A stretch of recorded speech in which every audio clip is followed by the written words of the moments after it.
Hey, so real quick, before we get started, just wanted to let everyone know that this video will have spoilers for Fire Emblem 4 as well as Fire Emblem 3 Houses, and some spoilers for Fire Emblem Engage as well. Tread carefully. In last week's video on the hypothetical FE4 personal skills, I offhandedly mentioned that I felt there was a lot of evidence for an upcoming FE4 remake. In hindsight, this was perhaps somewhat poor wording. Evidence is not necessarily the best term. It implies some sort of certainty, or at least more certainty than I would say that I have. I don't have any special insight into the games industry or Nintendo or anything like that. I don't have any more information than the average person would have, and so with that in mind, I thought it might be interesting to look over all of the potential arguments and counter-arguments for the idea of an FE4 remake coming up soon. This video will have 5 sections looking at Shadows of Valentia, 3 Houses, the leaks, Engage, and then summing up with my conclusions. In each section, I plan on looking at the evidence for, as well as against, the idea of an FE4 remake being in the works. Cards on the table, I personally believe that an FE4 remake is incoming sooner rather than later, but I will try my best to be as objective as possible when looking at the dubious, quote-unquote, evidence that has been presented throughout the years. Because the rumors of an FE4 remake have been sticking around since Shadows of Valentia, even though there was not that much to substantiate them back then. So it's very possible that the fact that they've seeped into our cultural consciousness as the Fire Emblem community for so long have made it that rather innocuous things appear to confirm what many in the community, myself included, already believe to be incoming. Confirmation bias is a thing that we should always be on the lookout for. Without any further ado, let's dive in. Okay, so, as far as I can tell, the rumors of FE4 Remake started in 2017, around the time or shortly after the time of the release of Fire Emblem Echoes Shadows of Valentia. I want to preempt this section by saying I think that all of the so-called evidence from this era is complete cope. I do not think that any of it actually points to an FE4 remake. You could argue that it points to the potential for a remake of some Fire Emblem game, but there are 17 Fire Emblem games at this point, so I don't necessarily think that anything from the Shadows of Valentia era specifically says FE4 remake incoming. That said, let's take a look at what there is. First off, the title, Fire Emblem Echoes Shadows of Valentia, is structured in a really weird way. It has 2 subtitles, Fire Emblem Echoes and Fire Emblem Shadows of Valentia, just sort of stacked on each other. This indicates to many people, myself included, that Echoes was intended to be a sub-series within Fire Emblem, potentially a sub-series specifically of remakes, since the first one, Shadows of Valentia, was a remake. This is not unusual. For example, the Yakuza games do it with Yakuza of Kiwami, which is a series of remakes. So far there's only 2 of them, and some game series even do this outside of being remakes. For example, the Persona games very often have each of the Persona games in the series evolve into a sub-series of their own. Persona 5 has Persona 5 Strikers, Persona 4 has Persona 4 Dancing, etc., etc. It's funny because Atlus even lists Persona 4 and Persona 5 as their own series, which is really bizarre because they're also games in the same series. But that's a complete tangent and unrelated to this. So far, what we have is that Fire Emblem Echoes Shadows of Valentia, the title is structured in such a way as to suggest that there will be more remakes, maybe. And that's about the extent of the evidence. Plenty of people point to the fact that Shadows of Valentia is a really weird mechanical game, and it's lifting a lot of those weird mechanics from Gaiden, although some of them are added on their own as well. And this is potentially pointing to the fact that Echoes is meant to be a series only taking weird Fire Emblem games, but if that's the case, your well runs dry after FE4 and Thracia. FE3 does have some of its own quirks, but it is very close to the traditional Fire Emblem that we think of, and GB Emblem is about as close to traditional Fire Emblem as you can get, so I don't really think that holds any merit. I think the most you can take from Fire Emblem Echoes Shadows of Valentia is that there might be more remakes coming soon, but that's it. Nothing really that points to FE4. I mean, sure, Fire Emblem 4 has never been localized for an international audience, so it would make sense as a high target for an early remake, but the same could be said for Fire Emblem 3 and Fire Emblem 6.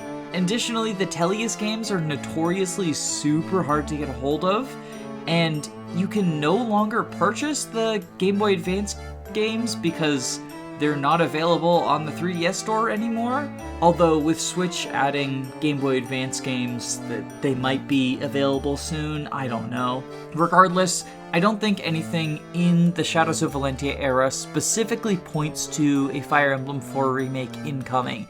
And if anything, the fact that the rumors seem to start around this time is a point against Fire Emblem 4 remakes, because it points to the fact that these rumors were cropping up with almost no evidence, meaning that even the slightest bit of FE4 flavor would point people to say, "Ha, it's confirmed, I knew it, FE4 remake incoming, once again."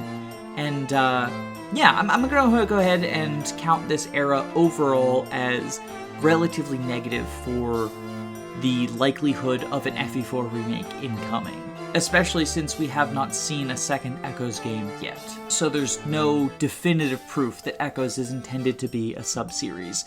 Yeah, it would be really weird for the subtitle to be Echoes Shadows of Valentia, and the fact that Echoes is its own separate subtitle doesn't really mean anything, but there have been weirder subtitles for Fire Emblem games. For example, we have the Binding Blade and the Blazing Blade right next to each other, which is needlessly confusing.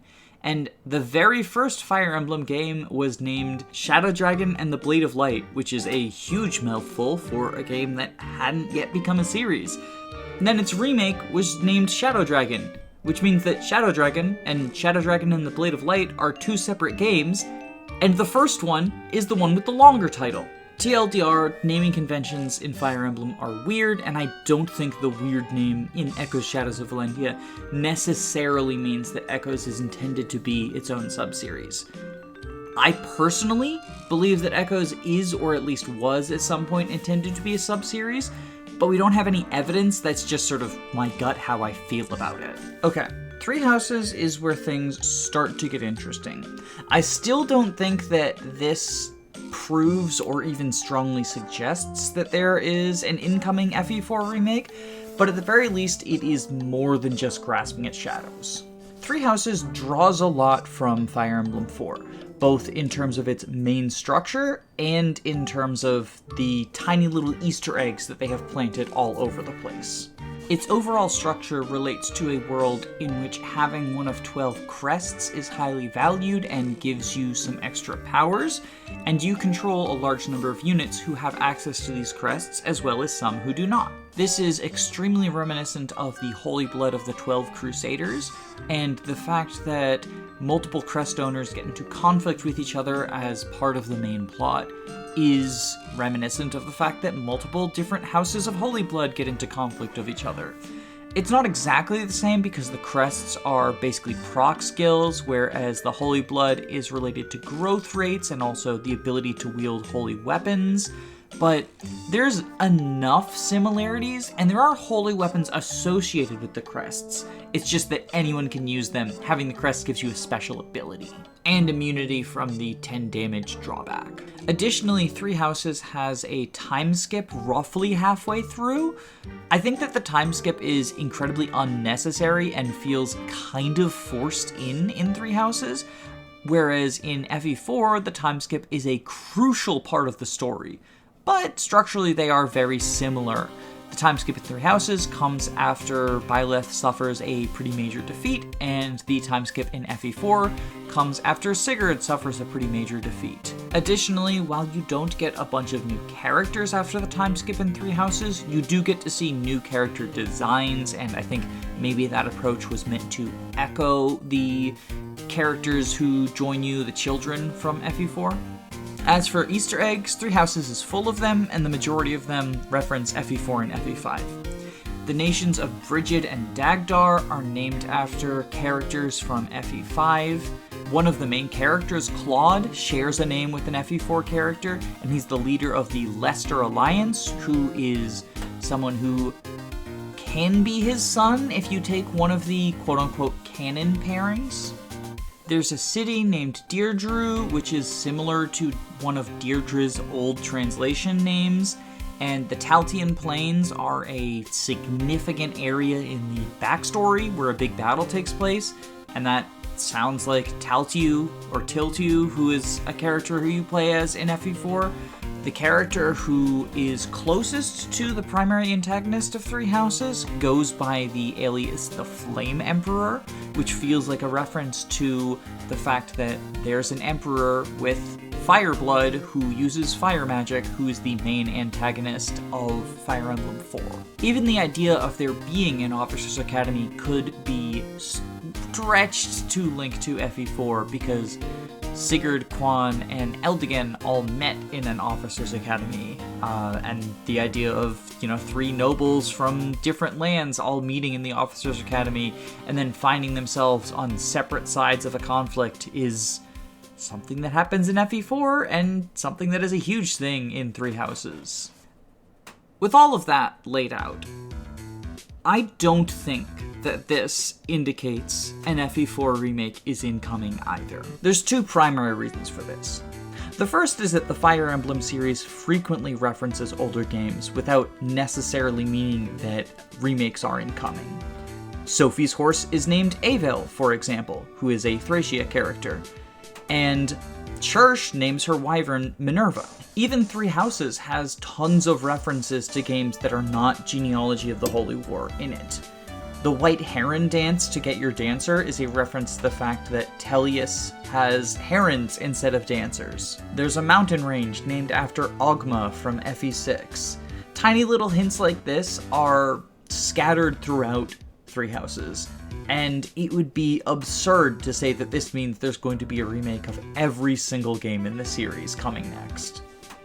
Now, the instinct would be to say, yeah, there's references to various games, but there's a ton from FE4, and the structure follows FE4.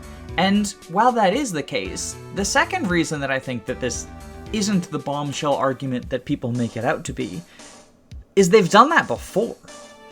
Fire Emblem the Sacred Stones follows roughly the same structure as Fire Emblem Gaiden, down to the fact that there is a male and female protagonist, they split up from each other and eventually rejoin in order to fight the big bad.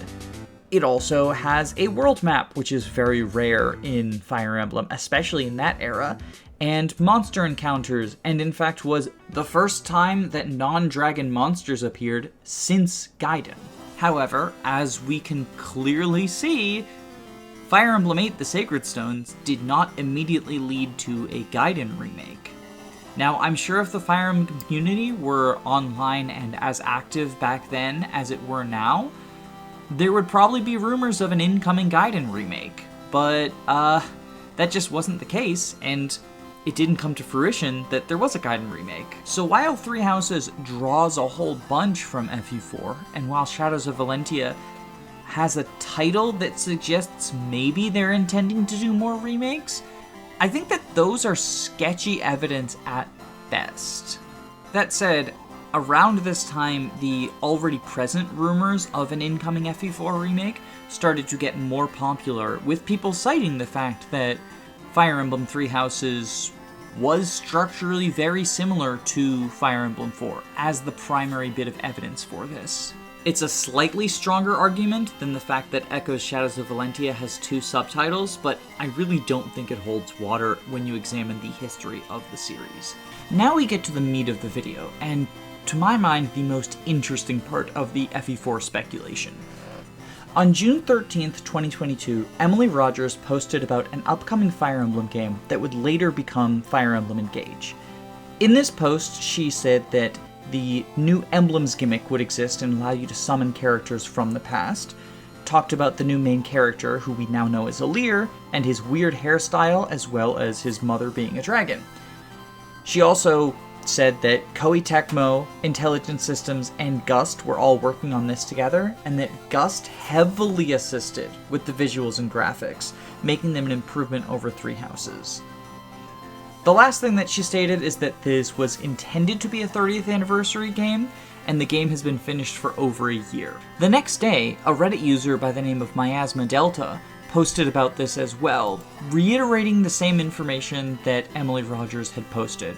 He, however, had screenshots to back this up of a very old build of Fire Emblem Engage, including pictures of the support system, pictures of Alir going to the kitchen, and just some low-quality pictures of the game, but they substantiated some of Emily's information.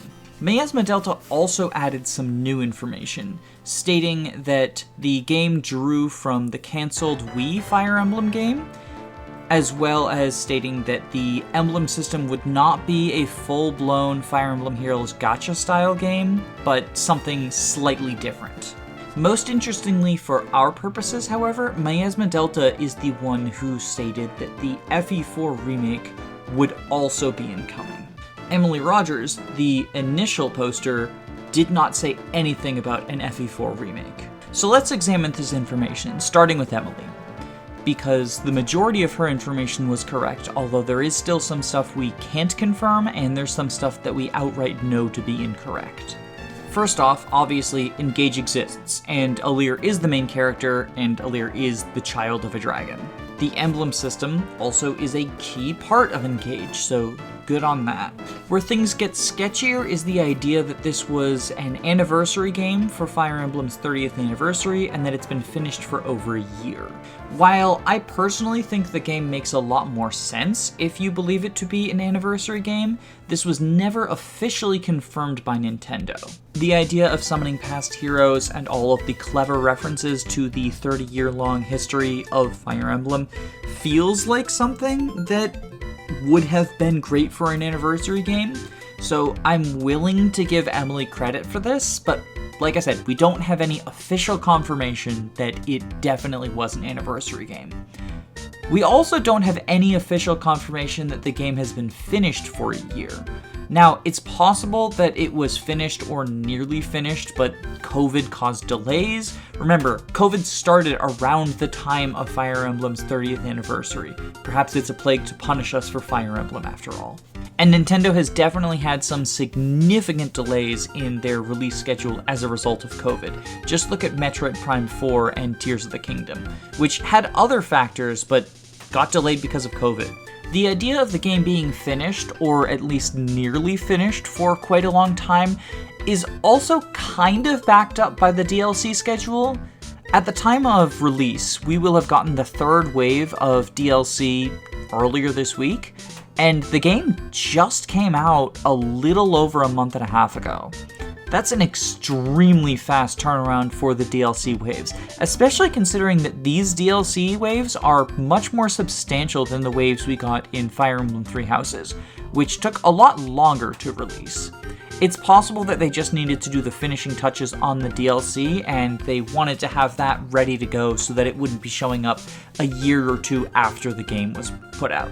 That said, this is just speculation. They could just be really good at creating the DLC on a very fast schedule, but I somehow doubt that. So far, there are 3 points that are definitely true and 2 that I say are probably true. But now we get into the one that is, like, half true and half definitely false.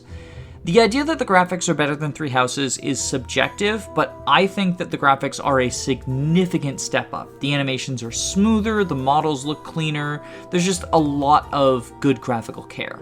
However, the idea that this was because of the company Gust, and that the game was a collaboration between Intelligent Systems, Koei Tecmo, and Gust, is just flat out wrong. Unless Gust and Koei Tecmo did significant work on the game but were for some reason uncredited, Intelligent Systems and Nintendo were the only developers of Engage. This is the first big miss of the leaks, but I think it's substantial because it shows that not everything in the leaks is to be 100% trusted. While it's easy to say that the leakers said something absurd no one believed, i.e. everything else they said about Alear and the emblems and all that stuff, it's important to note that their track record is not spotless. This is an aspect of the leak that we can certifiably say is just incorrect, meaning that there might be other information from the leak that's incorrect. And that's where we get to Miasma Delta. I think it's important to note that Miasma Delta is a different user from Emily, and so they get less credit or no credit for Emily Rogers being correct. A lot of the information that Miasma Delta said was just quoting Emily Rogers verbatim or rephrasing some of the things that she said. Their big claim to fame, of course, is the screenshots of a very early build of Engage, which are really substantial because those screenshots turned out to be accurate to Engage's gameplay. They're old and low quality, and you can definitely tell that some things were changed in the meanwhile, but they are legitimate Engage screenshots and they're the first ones we have. So that gives Miasma Delta some credit. However, they didn't question the notably incorrect statement that Emily made, so I feel like that makes them a little bit sketchy. Not necessarily proving that they are incorrect, just they didn't have all of the information. As far as the new information they gave outside of the screenshots, they told us Alear's name was Atelier, which is not technically correct, but probably just like an old romanization of Alear. We see this with the fan translations constantly updating from Deirdre to Deirdre and that sort of stuff. So I'll cut them some slack on that. They also said that there's a lot of new characters and that this isn't a full-blown Fire Emblem Heroes type thing where you have the old characters, and that, of course, proved to be correct. So far so good. Last but not least, they told us that the Fire Emblem 4 Remake was incoming and offered no evidence to this other than the fact that they were correct about Engage. This is not the silver bullet that I thought it would be when I set out to do this investigation. While they didn't get anything explicitly wrong, and the only errors that we can point to definitively are Emily's, they also really didn't provide that much more information. We don't know how they got a hold of the early build screenshots, and have no reason to believe that they would have any insider information on FE4, other than the screenshots. The screenshots and Alear's name are really the only things they provide. If I had to speculate, I would say that they were an early tester, and that's why they were able to get the old romanization and screenshots of some early supports and stuff. Although they also have Mavier in there, so who knows. It's also important to note this is the only post that Miasma Delta has made on Reddit. This is clearly someone's alt account and throwaway, which is not unusual because, if you're leaking stuff, you don't want to do it from your main account because you don't want to be identified. But it does mean that they don't have a history of getting leaks and rumors correct. This is the first win for them, and it's honestly a minor win because aside from the screenshots, they're not presenting anything new. While not having a history of leaking incorrectly means that we don't know for a fact that they're lying, the fact that their only claim to fame is the screenshots and information that Emily had already stated the previous day makes me less likely to trust the idea of an FE4 remake than I was initially. Okay, now we move on to Engage, and there's a couple of things that come from Engage, but a lot of them are less convincing when you are not viewing it from the lens of someone who has already had the existence of an FE4 remake hinted at by a leaker. Sigurd is in this game, as is Leaf, although neither of them being here is especially unusual. They're both representatives of old games, and each old game has at least one representative. Notably, Sigurd and Leaf are both characters from FE4, but Leaf is here to represent FE5, so I don't think it's that weird to have a second FE4 representative, especially since the DLC adds a second representative from Fates, a second representative from Awakening, a second representative from FE7, and a second representative from FE1. So as a result, I don't think it's weird that there are two FE4 characters, and I hardly even count it as two FE4 characters. Leif is there for Thracia, and yes, while the emblem does draw from the fact that he becomes a Master Knight in FE4, that's more because there's not much they could draw from in Thracia without making substantial mechanic changes, adding things like capture and healing doubles and all sorts of funkies. Sigurd is also tied with Lyn and Lucina as having the highest availability of any emblem. This three-way tie is technically slightly in Sigurd's favor because Lyn and Lucina join halfway through a chapter, whereas Sigurd joins at the beginning of the chapter that he's first available, but I really don't think a couple of turns or a little bit of movement or whatever it is that triggers Ivy is enough to say that Sigurd has the best availability of all emblems in the game. Because at that point then you could count like how many turns long are the chapters that Sigurd is in, and since they're early game they tend to be shorter, so you know it gets weird.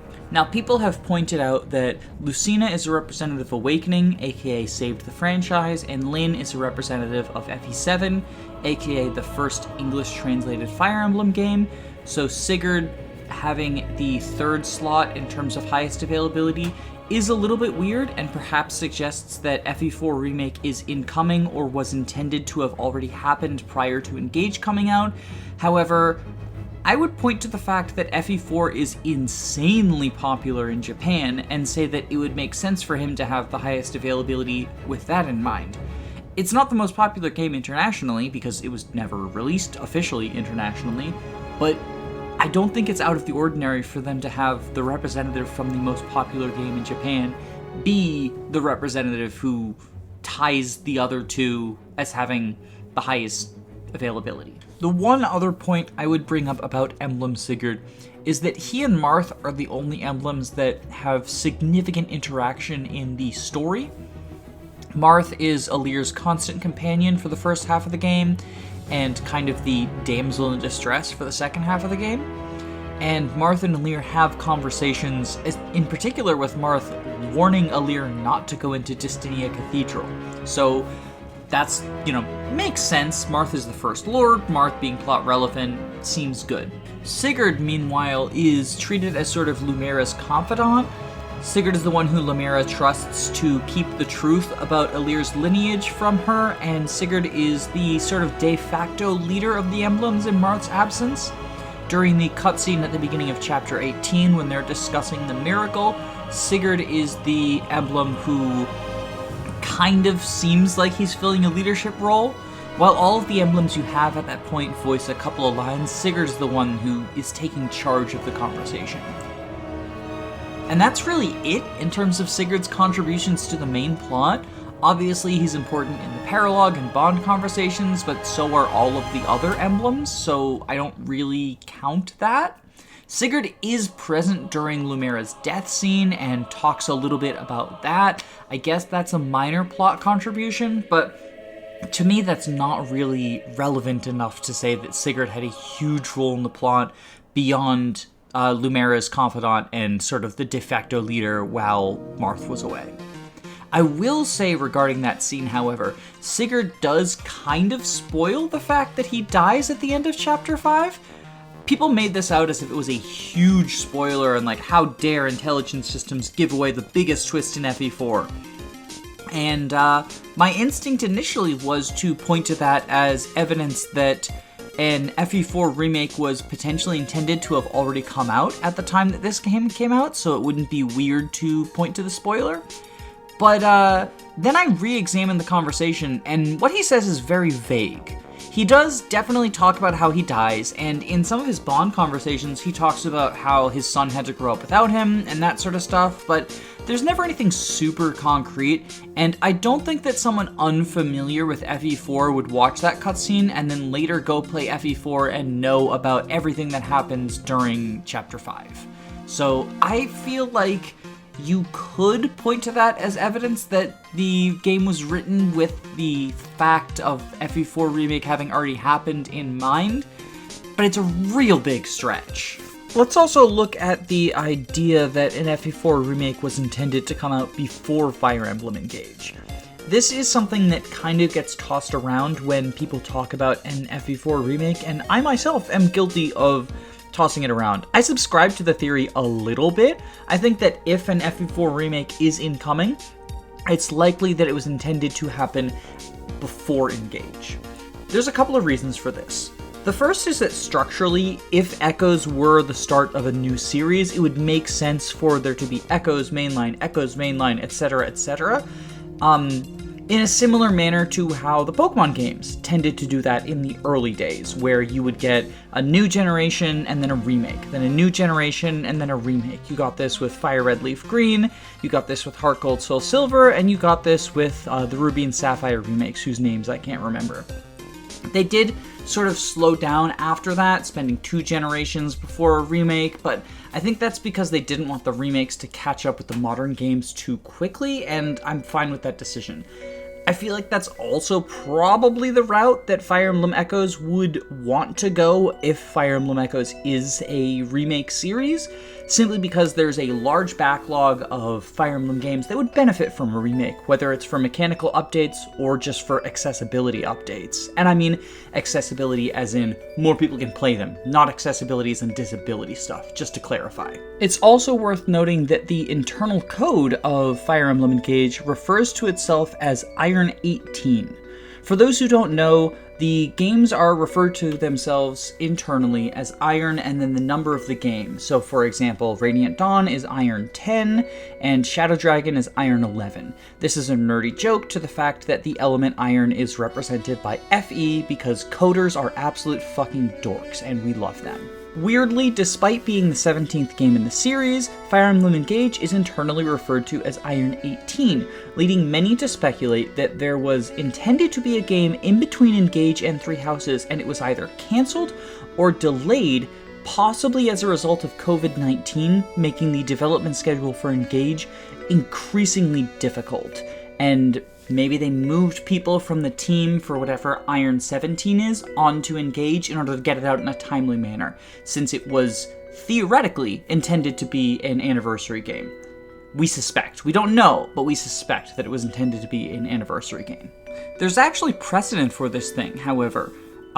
For those who are not aware, Sacred Stones is the 8th Fire Emblem game, and Path of Radiance is the 9th Fire Emblem game. However, internally, Path of Radiance is referred to as Iron 8, and Sacred Stones is referred to as Iron 9. This is because the games were being developed alongside each other, both intended to be sequels to FE7, and the thought process was that the GameCube game that ended up being Path of Radiance would come out first, and the Game Boy Advance game, which ended up being Sacred Stones, would come out second.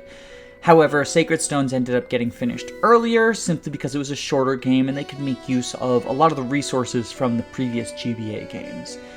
It's important to note that neither of these games are remakes, so the fact that there is potentially a cancelled or delayed Fire Emblem game that was intended to come out prior to Engage does not necessarily mean that that game is a remake. It's possible that they simply have an A team and a B team, each working on different new Fire Emblem games, although it's equally possible that there's an A team and a B team, one working on a remake and one working on a new game, and the new game just finished up faster. For those who are not aware as well, Fire Emblem Warriors 3 Hopes, which is the only Fire Emblem related game that came out in between Three Houses and Fire Emblem Engage, is not internally referred to as Iron 17, and there is no history of spin-off games being referred to with the Iron moniker. We have Fire Emblem Warriors and Fire Emblem Sharp FE, as well as Fire Emblem Sharp FE Remix, and neither of them are referred to with the Iron internal code. And that's basically it from Engage. We have some snippets of code suggesting a potential other game, and we have the idea of Sigurd being elevated in a position and also giving away kind of halfway spoilers. When looked at from the lens of thinking that there's already going to be an FE4 remake, this looks like strong evidence, but when looked at without that, it really doesn't hold up to any scrutiny. So the big question becomes, do we believe Miasma Delta? And I think the conclusion is, I don't have any reason to. They presented screenshots, and that does give them some credit, but we have no idea how they got these screenshots, and they didn't offer any new information that Emily didn't offer herself. Miasma Delta is also a throwaway account, which, you know, it's not damning, but it just means they don't have any evidence or any history or anything that we can draw on other than that one post.